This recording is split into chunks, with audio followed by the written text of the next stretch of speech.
Hello, friends. We are excited that our No Small Endeavor Plus community is growing. Now, all of our friends in the No Small Endeavor orbit are intelligent, smarter than average, winsome, good-looking, while the members of NSC Plus seem especially so because they are enjoying ad-free episodes as well as special subscriber-only content once a month where we discuss habits and practices learned from our guests over the years.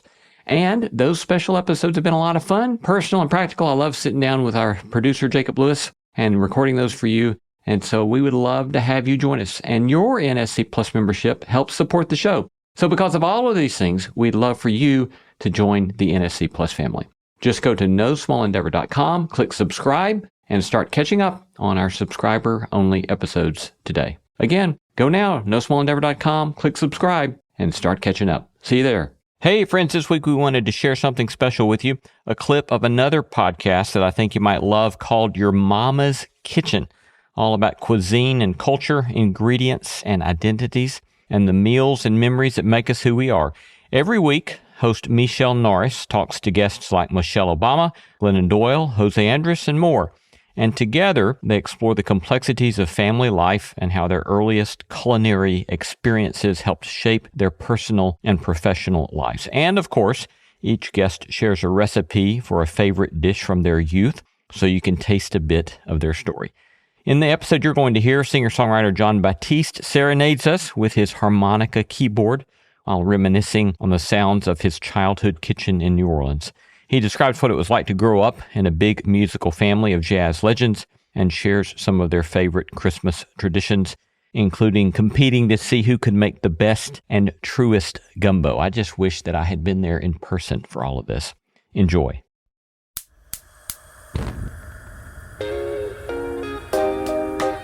For those who don't understand, a lot of people think they've had gumbo and they ain't had gumbo. A lot of people call stuff gumbo. That's not gumbo. But for those who know, when you have gumbo and you're making the gumbo happen, it's very meticulous. Welcome to Your Mama's Kitchen, the podcast that explores how we're shaped as adults by the kitchens we grew up in as kids. I'm Michele Norris. Today's guest is a musical wonder, multiple Grammy Award-winning singer, songwriter, and composer, Jon Batiste. And it's no surprise that our conversation quickly turned to gumbo, that hot, steaming bowl of deliciousness that New Orleans is known for. Jon is one of the city's favorite sons, and gumbo is an apt metaphor for his songwriting and his attitude toward life. Everything he does, from his music to his fashion to the way he moves through the world, embodies a medley of influences, special flavors, and notes from his world travels. You might know Jon from his days leading the band on The Late Show with Stephen Colbert, or you may remember his over-the-top silver-spangled performance of his hit song Freedom at the 2022 Grammy Awards ceremony, where he was nominated for 11 awards and went home with a whopping 5 statues. He's also known for collaboration, and there's that gumbo thing again, recording with artists such as Stevie Wonder, Lana Del Rey, and Willie Nelson. I've known Jon for years, and I love that he's held on to the playful eccentricities you used to see in his street performances, even as he became a music star. This is a man who loves music. He comes from a musical dynasty in New Orleans. The Batiste family members are key players in epic ensembles, including the Treme Brass Band and the Olympia Brass Band. We caught up with Jon toward the end of a stretch filled with highlights and heartbreak. In the same year that he racked up all those Grammys, his wife was battling leukemia and came close to death. Their story is featured in the new film American Symphony. In this episode, you'll hear about a remarkable life that has been guided by food, family, and faith. Oh, hello! Plus, you get to hear Jon serve up the sounds of a New Orleans Christmas. All that's coming up. Stay tuned. Jon Batiste, I am so glad you're in the studio with us. I love the energy you bring to everything that you do, and so I know our listeners are in for a treat. Oh, yes. Hello. Hello. Tell me about Your Mama's Kitchen. Ooh, man, oh man.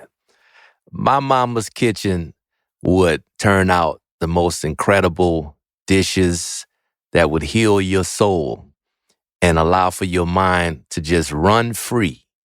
I remember as a kid going into the cookie jar and there would be peanut butter cookies. There would be chocolate chip cookies. There would be all types of incredible creations that she would make, and I would never see them in the store or anywhere else. She would make fried chicken, fried fish. We had cabbage and collard greens, black-eyed beans. We had red beans and rice, New Orleans style, her special recipe, developed over the years, first white rice, then brown rice. We had gumbo for the Christmas holiday, and it would be this pot of gumbo that would last up until mid-January. Oh, come on now. And you know what I mean. Take me inside that kitchen, because you grew up in Kenner. Mm-hmm. Mm-hmm. And I always say that people in Kenner are like water people, because you're Yeah. kind of hard up against Lake Pontchartrain, and then you got the Mississippi on the other side. And it's a place where you're kind of squeezed in, and so the community is very tight there. Oh, yeah. Take me inside your neighborhood and then your kitchen. What did that kitchen look like? Make me feel like I'm inside that kitchen. You walk in, and it's one of the biggest rooms in the house that I grew up in, if not the biggest. We had a big kitchen where the dinner table was this monument in the center of the kitchen, just a regular old dinner table. We would play all kinds of beats on the table with our forks and our knives, and there were the place settings that she would put out sometimes. Other times we would just sit there, and we would get to the food so quick there'd be no time for the place setting. But you had brown wood and this incredible yellow, like sunshine paint that was on the panels. So it was brown and yellow with the old white stove as the only break in the color scheme. And I just remember that yellow vividly. I remember having birthday parties in that kitchen around that big old table, me and 10 of my cousins, me being the youngest of the siblings and the cousins at the time, would just be in our Ninja Turtles regalia. And we would be sitting around the table, trading stories and having a good time. And that yellow would just be the backdrop. And it just something about that really brings joy to me. I still sometimes look for that yellow when I'm thinking about creative ideas or aesthetics or even wardrobe. I find that yellow from my childhood. You go back to that kitchen. I go back to that kitchen. And it's so funny, I didn't think of that until you asked me this question. You described something that I have to go back to. You said when you'd all be sitting at the table, you'd pick up your knife and your fork and your spoon, and you'd be working out beats at the table. Describe that for me. It was one of the things that you do as a kid just for fun. But then I have some really talented family members, and it would become a form of the creative process starting in the kitchen. We'd be playing a beat and we'd hear something on the radio, or we'd be trying to mimic something from a video game soundtrack or score. And that would lead to us going to our instruments and actually making something out of this kitchen table beat. Take the knife and you take the back of the knife and you just hit it at the bottom of the table, or you hit it in the center, somewhere that you can get that low echo, that drone that's mimicking a bass drum. And then you have your fork and you might hit it against your plate, or you might hit it against your glass. And that's kind of the cymbal and the snare all in one. And you create something together. It becomes our drum circle right there in that kitchen. You were very humble. You said you come from a musical family. You come from not just a musical family. You come from one of the legendary musical families of New Orleans. Your father was part of the Batiste brothers. You have cousins who play. Your sister plays piano also. How important is music to your family, and how much was that melded with what you did in the kitchen in regard to food? Because in New Orleans, food is its own kind of music. That's right. I was growing up in a time where regional music still had a lot of its foothold. You couldn't go to a place like New Orleans and not be introduced to a new artist that you hadn't heard of. There were a lot of local musicians and local artists that were influential. And I remember being in the kitchen. This is so funny, I'm remembering now. We always had a soundtrack playing. There was always something playing when we were there, to the point that my first dinner that I'd had outside of the house where there was not music playing in the background, it felt strange. Like I felt like there was something missing with the ritual of the meal. So it played a role, but it was more just a part of the way that we lived and breathed in that time, and particularly in New Orleans. Tell me about your mom and describe for us also how she operated in that kitchen. That's a big room. And she worked. And so she probably had to work, on a tight schedule when she got home because you had a big family. And it sounds like your doors were always open. So there was always cousins and neighbors and fellow bandmates from the marching band at school probably coming over. What was that like for her? Jon Batiste.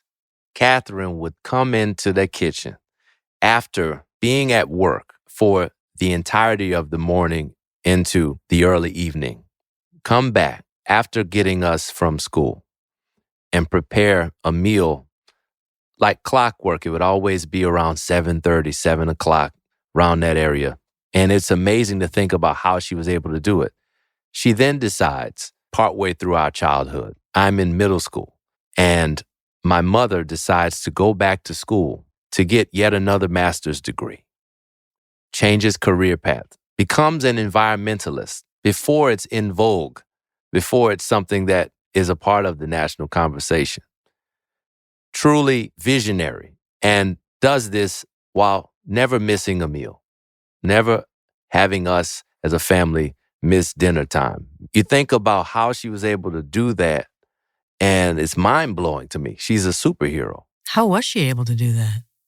Part of what I think is instilled in me when I'm putting this enormous amount of work into what it is that I do, it becomes a labor of love. It becomes something that is a bigger part of your life than just a job or something that needs to happen.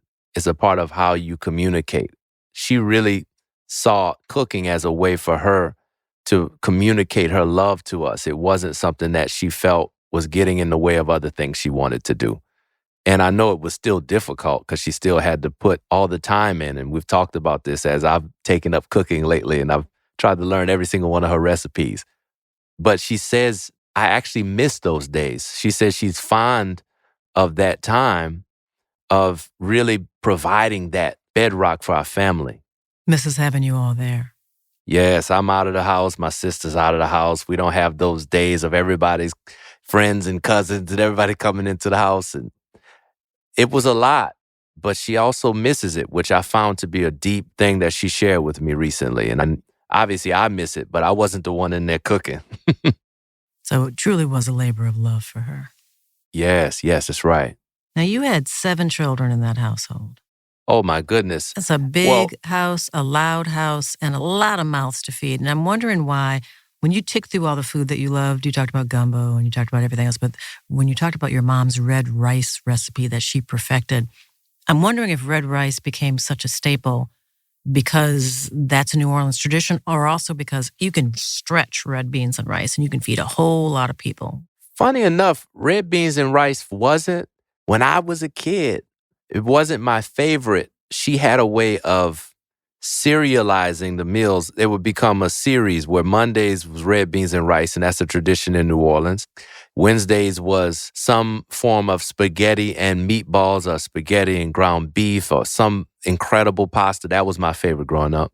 And Fridays would be fish, whether it was catfish, filet, fried fish, any form of her recipe of making fish for Friday we would have. And then Thursday and Tuesday would be something that, now I look back, those were her days where she would experiment and find different recipes, whether it was stew or any form of chicken recipe, baked chicken, stewed chicken. So Mondays, I would often grow tired of having red beans and rice. And I would say, we have red beans again? Oh, man. Now, as I grew older, that changed. And I think the reason was, she had red beans and rice every Monday growing up. And I'm sure that my grandmother had some form of that tradition growing up. So you imagine it's a part of your life that you don't even think about. It's second nature to make red beans and rice on Mondays. So that's what was special to me about it. Not that I got it as a kid, but as an adult. And now I make it myself. And every Monday that I get a chance, I'm doing it. What's so special about her recipe for red beans and rice? She's figured out a way to make it healthy in the ways that she's grown to understand health and health consciousness. There's certain things you can keep out of the recipe or replace in the recipe while maintaining the depth of flavor and the nuance of the taste of New Orleans style red beans and rice. And she's the only person that I've seen effectively do it, and to do it in a way where you don't lose the essence of the recipe. Wow. So when she tried to make it healthier, does that mean that she took like the ham hock out of it? Sometimes she'll take the pork out of it. Sometimes she'll take the rice. For us, brown rice is healthier if you study your blood type, things like that. Just little things here or there. Or what about if we were to take that element and add a little bit of texture to the beans so that when you eat the beans, it's a hint of turmeric and what that does for your system. It's just so many things like that she comes up with, and she could really articulate how she's thinking about it, because I don't actually know what makes her reach for these elements, but it really works. And you have to be careful when you do that, because when you start tinkering with an old family recipe, people will want to snatch your soul sister license. I mean, they're like, who stole the soul from the family recipe? You can get run out of the house if you mess with something too much. That's the thing about it, though. You taste it and the soul is there, and you don't even know that the thing that's typically in there is not. So you're cooking a lot now, and you're trying to replicate what you grew up with.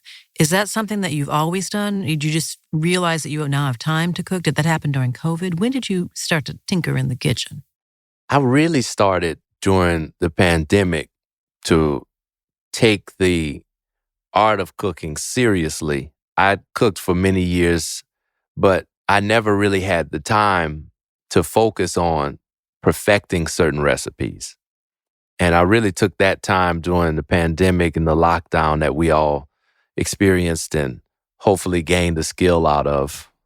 That was my skill. That was the thing that I wanted to refine for many years. And then I had the time to not only dedicate to it, but also my mother had the time to sit and be the master chef that she is and teach me her sous chef. How did you do that? Over Zoom? Were you in New York and she was in New Orleans? Yes, we did it over Zoom. We did it over FaceTime. We had a chance to get together many times throughout the pandemic as well. It was a very long period of time, but it was productive in us being able to focus, and really me taking the time to document all of these recipes and get her to think about how she did it. Sometimes she wouldn't remember, or she wouldn't know how she's achieving these things in the kitchen until I would ask her. All kinds of little details would come out, and it was a lot of trial and error in that way. There's a lot that happens in a kitchen that doesn't have anything to do with food.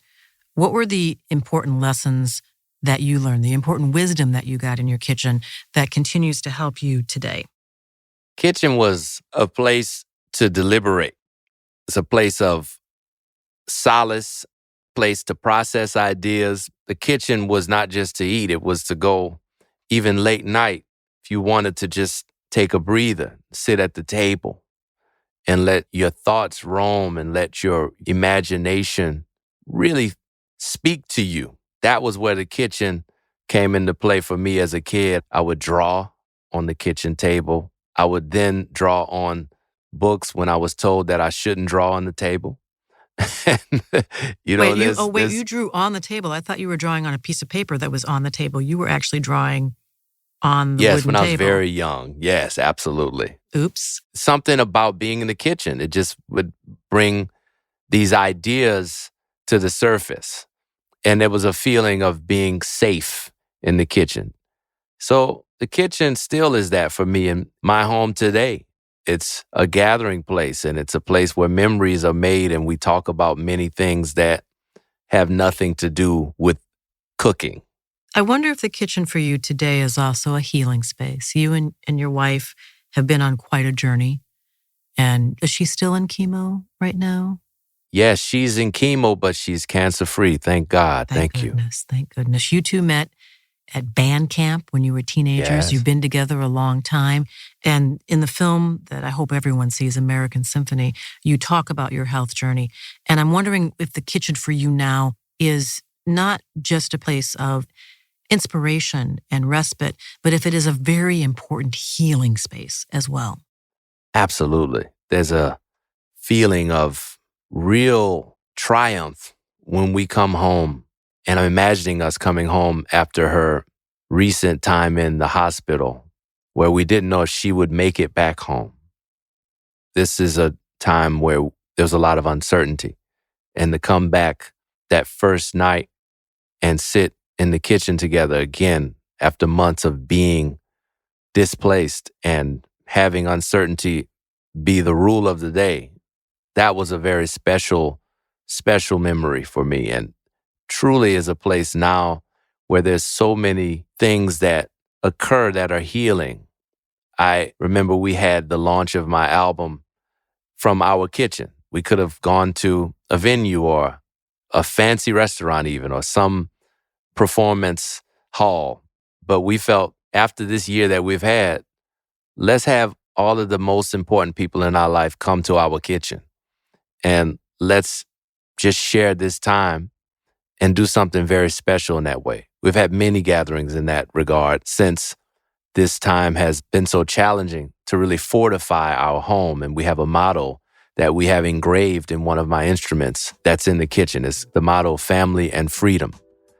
And that's the place where we've been manifesting that ever since this journey has begun. Family and freedom. I think I might want to That's put that right. on the wall in my kitchen too. I like that. You know what I mean?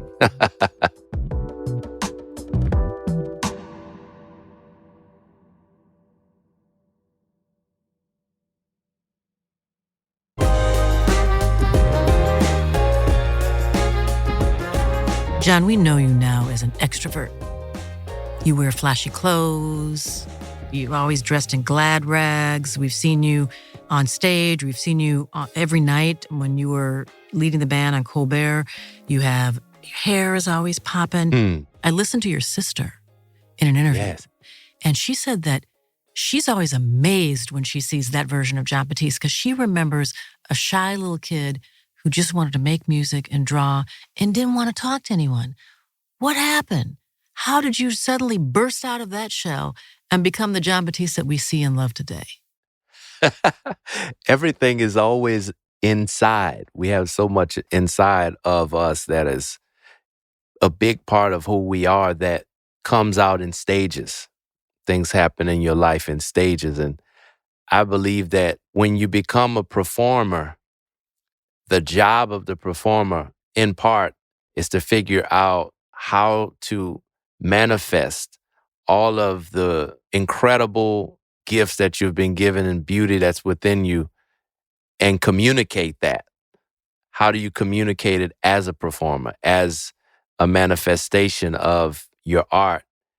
And that process helps you as a human being to really step out of your shell. I'm still an introvert, but I believe that developing first the desire to communicate all that's within, and then the craft of performing and being on stage, that led me to where I am today. Does your music help pull you out of your shyness? As I ask this question, I'm remembering a night, it was several years ago, we were both in Colorado for a big Ideas festival. And you walked into the room playing your instrument. And you were almost invisible behind the instrument. And I wonder if that was part of what you do, is use the music as this is my way of finding an entry point. Absolutely. Music truly is a language. Music communicates. Music speaks to people on a level that many times even words can't reach.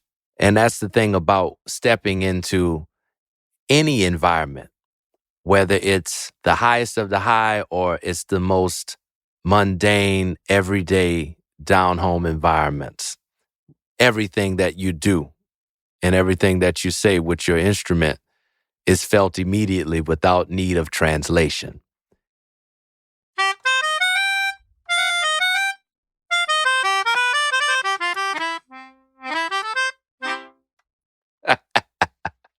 Now, tell me what you have there. You picked up your melodica. That's right. It's a harmonica and a keyboard put together. I like to call it a harmonica board. It's a really cool instrument. It's averse to anyone feeling better than someone else. It's a child's toy. I mean, it's averse to pomposity. It feels like it's a character. To me, it feels like a world. It can go around the world.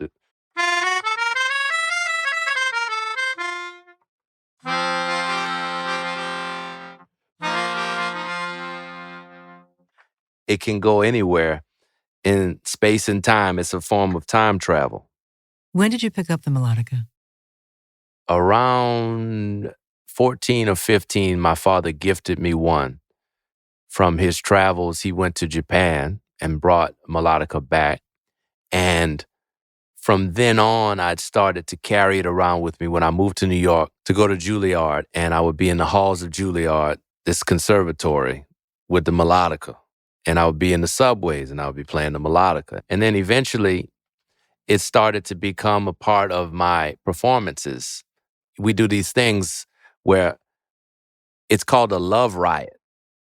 Sometimes we'd start in the subway cart or on the subway platform, and we would take the people and we would march while playing. I would be playing my instrument through this processional while it's happening, and then people would gather along the way, and it would get so exciting that from afar you would think you're seeing something crazy going down in the street. You'd see hundreds of people. Sometimes we'd do it after the concert, and you'd take literally thousands of people from the venue, and you would march thousands of people, gathering more along the way, down into the subway and cram into a cart or on the platform and just be this real celebratory environment. So this is the evolution of how I've used this instrument, this little old instrument, to really create this energy in the world. And it's about community. It's a second line. It's a New Orleans tradition. Oh, yes. Yes, we've done second lines in New Orleans for many, many centuries. You think about the beginning of New Orleans in the march, and you think about how the march was then taken and transformed into all of the different forms of New Orleans music. And now today, the Love Riot is an extension of that tradition. But if you think of the second line as a form of ritual, as a form of celebrating the life of a deceased relative or loved one, the Love Riot is a form of creating community anywhere we go. When you brought that instrument with you to Juilliard, the conservatory, did they understand that? No, they didn't get it, but it's okay. I've always been someone who sees things before they're present. You get a vision or you have an idea, and you just learn to trust it. I respect all of my professors and all the different folks who are seeing another vision for me. But ultimately, you got to stick to the track that you know is your track. All right. Stay on that That's right track. That's right. So they tried to actually tell you to put that instrument down. They said it was a toy. Yeah. It's people who I definitely admired telling me things that I didn't want to hear. But it's hard to ignore someone that you trust or a mentor or a friend or anybody who doesn't get what you're doing. But I also think it's important because if you don't have the pushback, you don't develop a certain resolve in your artistry that you need to really reach a level of excellence. You were a drummer originally, and you took up piano at about age 11. And when your mom started sending you to, I forget your music teacher's name. Oh, yes. What is her name? Say her name. Miss Shirley. Yes, Miss Shirley. When you started to go see Miss Shirley for your music lessons, your mom, as the story goes, said you need to go where this instrument will take you. Oh, yeah. She saw a vision, just like I saw a vision with the melodica and the harmonica board, now this instrument that I'm improving upon and even created versions of. My mother, even as a kid, saw me as a pianist when I was playing the drums. This wasn't something that was obvious. She saw it. She had a vision and said, oh, this child and the piano have some business to take care of. And she found Miss Shirley, who was this incredible classical piano teacher, to guide part of my process of development. And it's taken you to some interesting places, Jon Batiste. Oh, yeah. From my mama's kitchen to my mom and I, all around the world. It's beautiful. I always take my family with me everywhere that I can. So what does the soundtrack for the holiday sound like?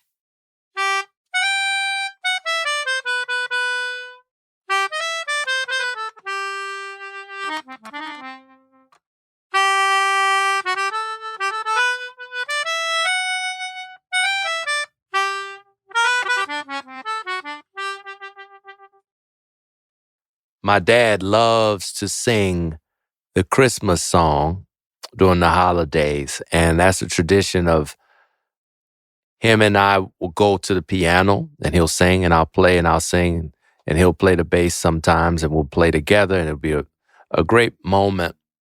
And we did it one year on stage, and it was so beautiful to share that with folks. First time outside of just our living room. And that's a tradition. And I love doing, not necessarily carols, but I love having these sort of performances in the house. It'll be my family and friends sometimes will come over. This past year, we were in Saratoga Springs, where Suleika is from. And we had a wonderful gathering. My parents were there, her parents and family friends, and we gathered around the piano in her living room. Food was on the table, and my dad said, let's sing. And we sung again, a Christmas song, things like that. We sung some Louis Armstrong, What a Wonderful World. Just songs that make you feel good about being alive in a dark world, in a time where things can be a little heavy to even process around the holidays, and where a lot of people may feel there's no hope. We want to put some hope out from our living room. You have so many influences in your music. You're from New Orleans. You went to school in New York. Suleika's from Saratoga Springs. Her parents are Tunisian and her mom is from Switzerland. Yes. So you have all these different influences inside of you as you play music. I wonder, is it possible for you to share a traditional Christmas song and show us through your music how you add a different flavor to it depending on the influence of the various people in your life? Absolutely. So you see,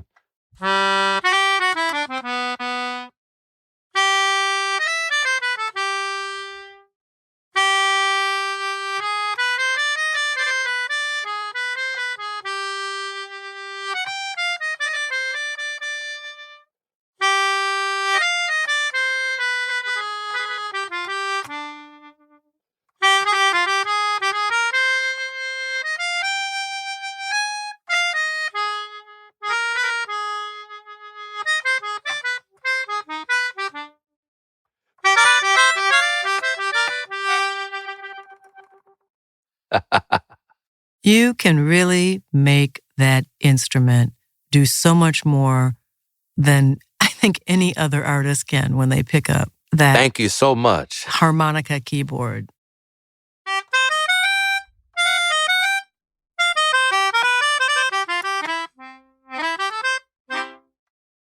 I want to talk to you about the holidays in New Orleans, because the holidays in New Orleans are a little bit different. They're a little bit shinier, a little bit spicier. Describe New Orleans during the holidays, during that magical period between Thanksgiving and Christmas and Hanukkah and Kwanzaa and all the other holidays that we celebrate in November, December. Oh, wow. There's so much magic in the air. The holidays are very heightened in New Orleans because you already have this music and you already have this pluralistic thinking, this celebration of diversity, of variety. You find all types of ways that the communal spirit and the holiday spirit is brought to life in New Orleans. So I highly recommend for any listeners out there who want to figure out a place to spend the holidays and have been to New Orleans, come on down. It's delicious. There's no excuse for ever Nah. having a bad meal in New Orleans. The food is just, it is on a plane all its own. What's Christmas like in the Batiste household? What's on the menu? There's a lot of great things that are traditional, and the staple, as I mentioned, is the gumbo my mother makes.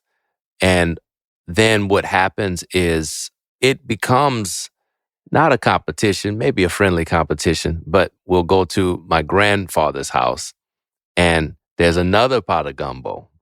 We'll bring our gumbo over and you get to try the gumbo from my mom and the gumbo from my grandparents' house. That was a tradition and still goes on. You know, So that's a gumbo big part of throwdown.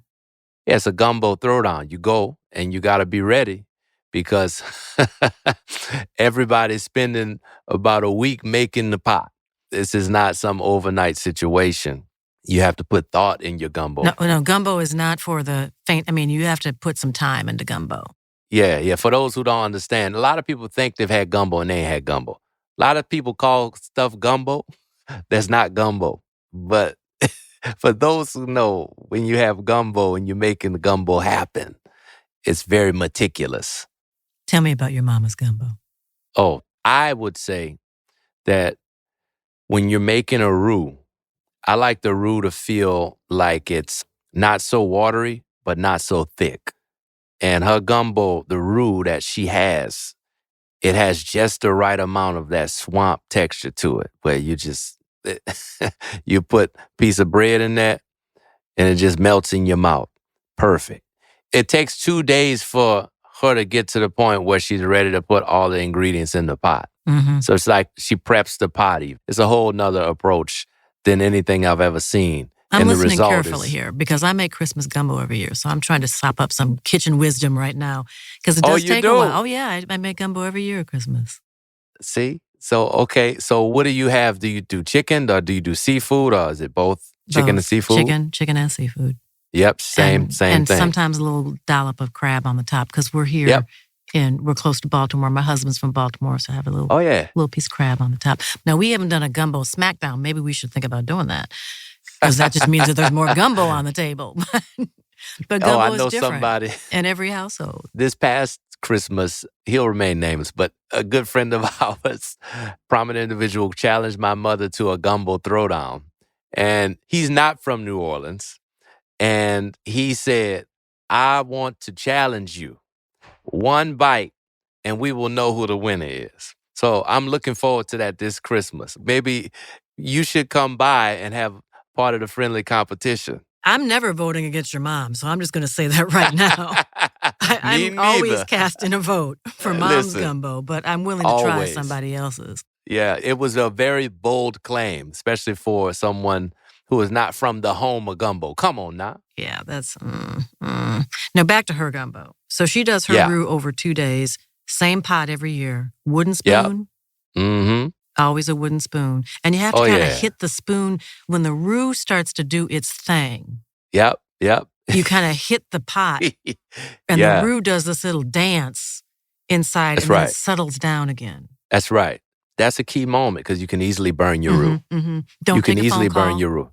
Don't answer the door. You got to focus. Yeah. It's a matter of seconds between not just burning your roux, but your whole gumbo pot being messed up. And then you have to start over again. Because I can't believe I'm going to admit this in front of a microphone, but I have done that.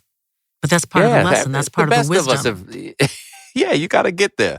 So now you just keep your eye on that. But when she does that, when does she put in her okra? The okra comes right after the roux is done. Because the thing is, you don't want your okra to be burnt. No. You understand? Oh, of course I understand, yes. Now, there are some controversial aspects of gumbo. Some people put a sliced egg, hard-boiled egg in their gumbo. I never will eat that. That's the people I was talking about that think they're eating gumbo. That's not gumbo. And then what's the thing about a scoop of potato salad in gumbo?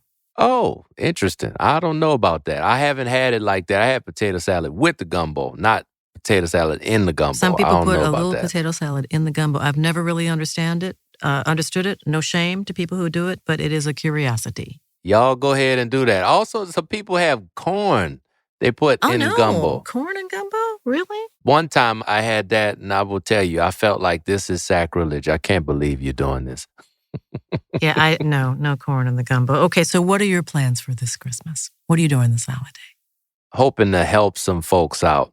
We have a lot of plans to use this season to give back, and there's a lot to celebrate in our family. There's so many great things going on. We're sharing this big part of our life in the film that's coming out around the holidays, American Symphony, this documentary that we spoke about. And, this is also an album year for me, with World Music Radio being this love letter to humanity. Finding ways to engage with the community through the holidays is always a big part of how I think about any album cycle year. So stay on the lookout for ways that you can help out and be involved. And then, of course, just eating and being around the kitchen table, going to see my family and friends and celebrating life while we have it. You have that sign in your kitchen, family and freedom. What does freedom mean to you? Freedom means living in the way that we were made to live and not having anything that blocks that. But most important, not having anything in your mind. The mind frees the soul, frees the heart. You can't have your thoughts thinking and operating at a lower frequency than you were made to live at. I've loved this conversation. It's made me very hungry. Oh, you're telling me. I'm about to go right now and get something. I gotta get something. That is the stat. Oh, my That's goodness. the next stop. There's food on the horizon for me. Woo-wee. Love you, Jon Batiste. Thanks so much. Oh, yes. Love you. Thank you. And I'll see you soon.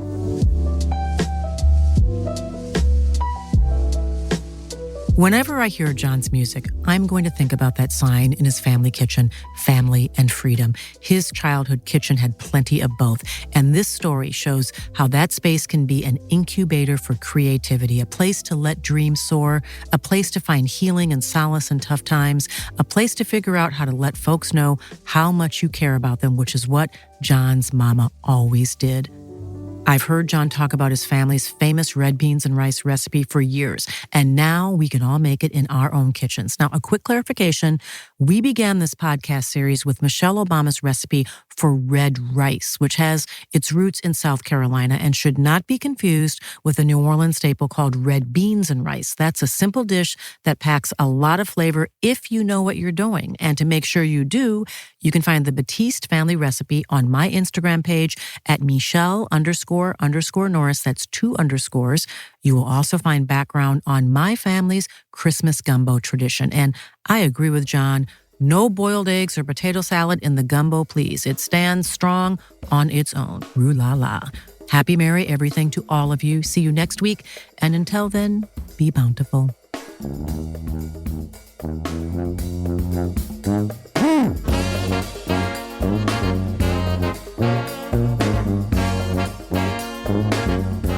This has been a Higher Ground and Audible original produced by Higher Ground Studios. Senior producer, Natalie Wren. Producer, Sonia Tun. And associate producer, Angel Carreras.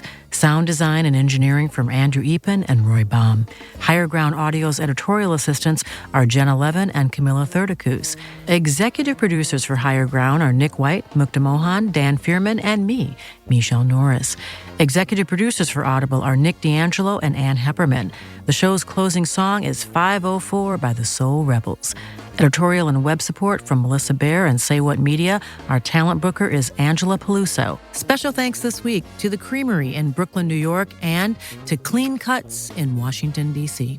Chief Content Officer for Audible is Rachel Giazza. And that's it. Goodbye, everybody. Make sure and come back to see what we're serving up next week. Copyright 2023 by Higher Ground Audio, LLC. Sound recording copyright 2023 by Higher Ground Audio, LLC.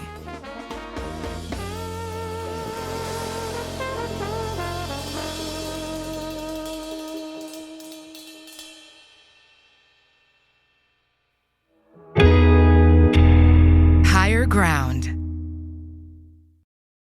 You just heard an episode of Your Mama's Kitchen. You can find more Your Mama's Kitchen, an Audible original podcast, anywhere you listen.